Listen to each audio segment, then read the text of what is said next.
Good morning, Bruins. I'm Haley Capricello. And I'm Samara Michelle. And this is BruinTV.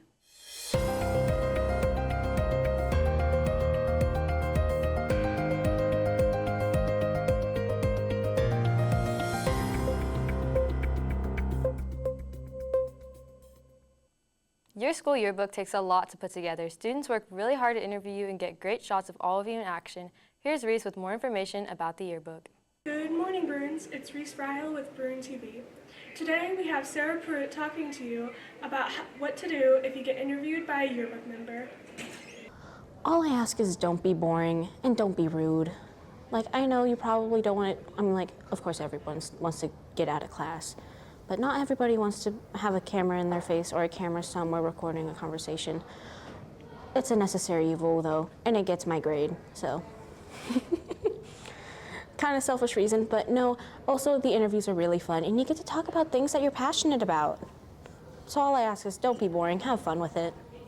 And our senior ads, this is for parents or guardians, whatever. You, depending on price range and how much you want your student to take up a page, you can have a little collage done. You can have a fun little message to be sweet or embarrassing, whatever you want. Now let's hear from you, Bruins. What are you most excited for or hope to see in the 2025 Bartlesville High School yearbook? I really hope to see that it's like 100% the students that are making the yearbook and everything like that, and I hope to see some creativity. I'm also excited to see that the graduation pictures, because we're allowed to put our professional grad pics in the yearbook in place of our school picture, which I think is really cool and really creative, and I think the senior page is going to look really cool this year, especially myself being a senior, so yeah. I am a little biased, but I'm super excited to see a bunch of pictures about the school plays and the musical. I think a few of my friends probably have a few bad pictures in there, so I want to see that, you know? Yeah, me too. I want to see this guy's picture. With much to look forward to, here are some important dates to keep in mind. Picture retakes are October 11th, senior ads are due November 11th, and the last chance to get your yearbook personalized is February 2nd. Have a good day, Bruins. Cell phone use has been a big topic of conversation this school year. Administrators and teachers are cutting on their use during the day and eliminating them during class. Where has this change come from, and why is it important for us to all follow along? Here's Addison and Garima with more on that. Some of you guys may have been wondering about the school's new cell phone policy and how it's gotten stricter this year. So we've interviewed our awesome superintendent, Mr. McCauley, to answer some of the questions that you may be having. I think just the reality of what we're seeing, and it's not just with students, but it's with adults, and just looking around and seeing the impact that social media has on all of our lives. Like I said, it's not just kids, it's not just Bartlesville, it's not just Oklahoma, you know, it's all over the world. And to see now that there's been social media and cell phones out there enough, the book lays out some pretty meaningful research about some of the harmful things that come from the addiction to cell phones and social media. Absolutely. I was just sharing with a colleague on how much I've enjoyed the interaction with my students this year, and there's a definite change in previous years. Don't be on your phones. Yeah, sure. There was some discussion last year about some legislation regarding cell phones, to ban those at schools. It didn't get through the session. I know that there's an interim study this year, so I think it's something that will come back. I know a few states have implemented that. And so I think it's a possibility that something could happen in our state. Now, even if something doesn't happen in the state, I think it's a possibility something could happen right here in Bartlesville. And that's really what I'm just trying to bring information, just bring the facts forward. You know, I think everyone can see what's happening in our world. You know, really concerning to me, I know some of the information in the book talking about, you know, you guys are almost college age. And so when I saw, read in the book, you know, just a year ago on a survey of college students, 2/3 of college students felt anxious over half the time. And so when you combine that data with what's happening now and continues to happen, I think it behooves us to look at all options. So when you ask about what could be like worst options or best options, depending, I guess best option for a kid might be have your phone whenever you want to and use it whenever you want to. That's not what I see now. I mean, I know kids use their phones, but I'd say something where would be in place where kids do not have access to their cell phone during the school day. And I think kind of the options for that would be, one would be, there'd be some sort of a locker system where they literally check them in and check them out at the end of the day. Another thing that I've seen that's happened across the country there are cell phone pouches. In other words, where you have, just like they check out a Chromebook too, you have a pouch. And so every morning when kids come in, they put that phone in their pouch. So you keep your phone, you keep your pouch, but it's locked. And then you don't get to unlock that until the end of the day. There's places to unlock that to do it. But regardless, the probably most extreme thing would be where kids wouldn't have access to their phone while they're here. I think here at the high school level would be a little different than at a middle school, because high school, a lot of kids leave during the day. They may go to tech, or they may go to an internship, they may go to a college class, and so obviously whatever plan would happen, we would have to be able to address all of those things as well, because we obviously want the kid when they leave campus to be able to have access to their phone. Pros are like not being distracted and having your phone on silent so it's in your pocket and you're doing your work and you are paying more attention and you're not checking it like you do 24/7, sometimes. And if your teachers allow you, then you can check it if you need to. And then it helps with learning, and if fights happen in classes, it won't get recorded and people won't get rumored or bullied about the video and say, hey, yada yada yada, you're in the wrong and this guy was in the right, and then there's just going to be mixed information about it. Yeah, well, and frankly, I don't want to wait on a law for us to do what we think is right. And so that's why I'm here, and that's why I'm bringing this forward, is because I think we can do better for our kids. And I keep saying kids, I mean, it's society, it's across the board. I think that there are many people that have lost the ability to be present. In other words, they may be sitting here looking at you, but they're thinking about their phone. They're thinking about checking who liked this, or who unfriended this, or what comment did somebody make. Well, that's not being present. I mean, when you're being present with someone, you're thinking about listening to a conversation, thinking about what your response is going to be. When you're at your locker, thinking about interacting with those around you. When you're at lunch, talking to your friends. I mean, working on that, because there's always going to be times when you have people that you like better than others and different things. But even when you have people that maybe you're not best friends with them, but you need to be able to get along with them.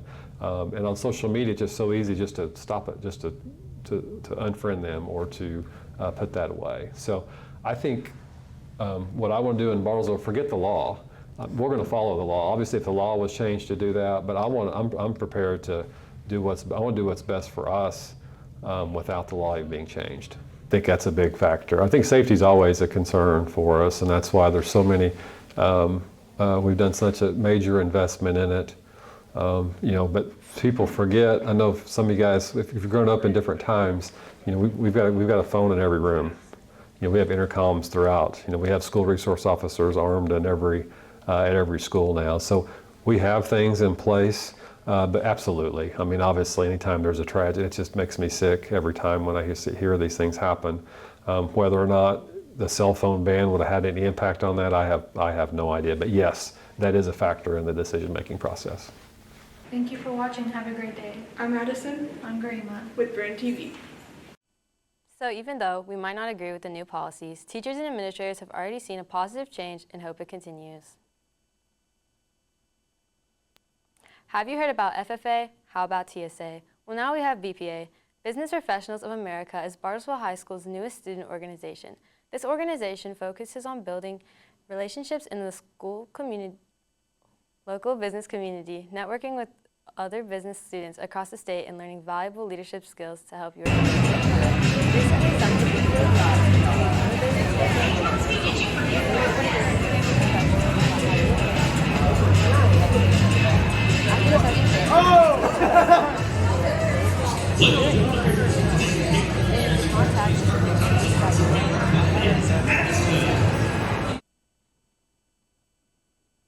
BPA the next meeting will be Wednesday, September 18th, starting at 3:15. We will be voting our officers, so if you would like to have a voice in that process, make sure you join today. Homecoming events will begin, and this will be happening a lot. Here is Brooke and Sydney to get us caught up. I'm Brooke Rogers. And I'm Sydney Brandstetter with BruinTV. Homecoming is right around the corner, and many people are taking part in getting ready so everybody can have a great time. But I thought homecoming was just a dance and a football game. Why would people start preparing this early? Well, recently we got the opportunity to talk to the student council about homecoming and the events that come with it. So let's hear more about it from some of the members. So homecoming is a tradition that started in around 1910 with the University of Missouri. And it basically is to encourage alumni to come back to their schools. But it's kind of a tradition. So homecoming is to celebrate the alumni basically, and people coming home to just kind of celebrate stuff like that. So we do like a parade and an assembly, and then we'll do homecoming court and our game, and then we'll have our dance on Saturday. I mean, to show our school spirit and have fun. So there must be a theme to the events, right? The theme was announced at the pep rally we went to a few weeks ago, Once Upon a Homecoming.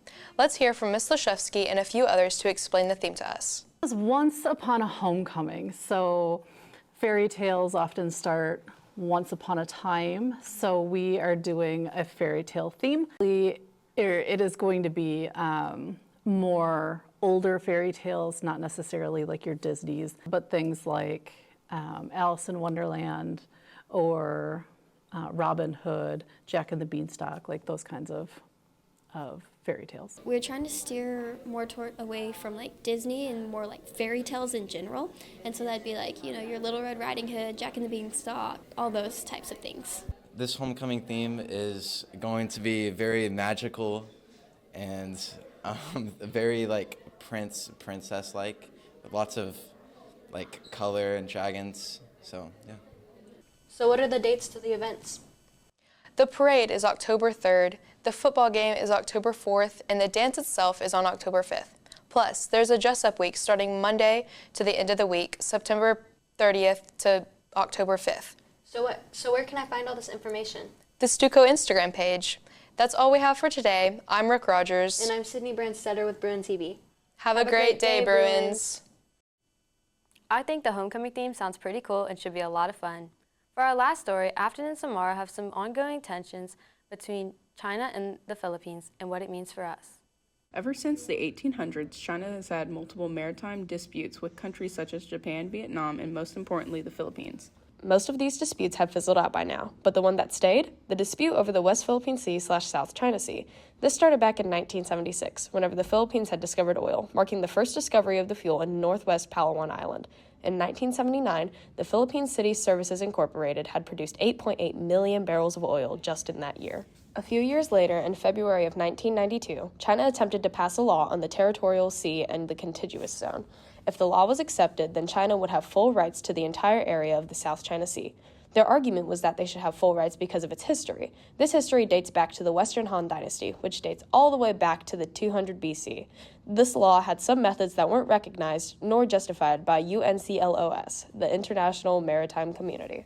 The Philippines had been fighting and had conflict with China for quite some time, and finally in 2011, the Philippines began referring to the South China Sea as the West Philippine Sea in all official communications. The word spread over the U.S., where the Secretary of State, Hillary Clinton, also began calling it the West Philippine Sea. Fast forward to today. On April 11th of this year, the leaders of countries such as the Philippines, Japan, Australia, and the U.S. all came together for a trilateral summit just days after they led their first four-way joint naval patrols in the Philippines EEZ.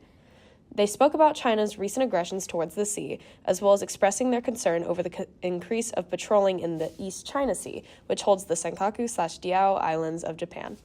I'm Samara Michelle. And I'm Afton Rutledge with BruinTV. Back to you, Haley and Sabria. Well, that's all for today's BruinTV. I'm Haley Capricello.